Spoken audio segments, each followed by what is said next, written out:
CM Chandrababu ప్రతిపక్ష పార్టీలపై కక్ష కట్టారని ఆరోపించారు వైసీపీ అధినేత జగన్.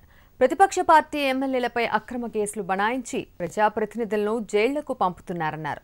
నెల్లూరు సెంట్రల్ జైల్లో రాజంపేట ఎంపీ మిథున్ రెడ్డి, చంద్రగిరి ఎమ్మెల్యే చెవిరెడ్డిని పరామర్శించిన ఆయన రాష్ట్రంలో రాక్షస రాజ్యం కొనసాగుతోందని ఫైర్ అయ్యారు. సీసీ ఫుటేజ్ ఎందుకు చూపించలేకున్నారు అని చెప్పి నేను చెప్తా ఉన్నా.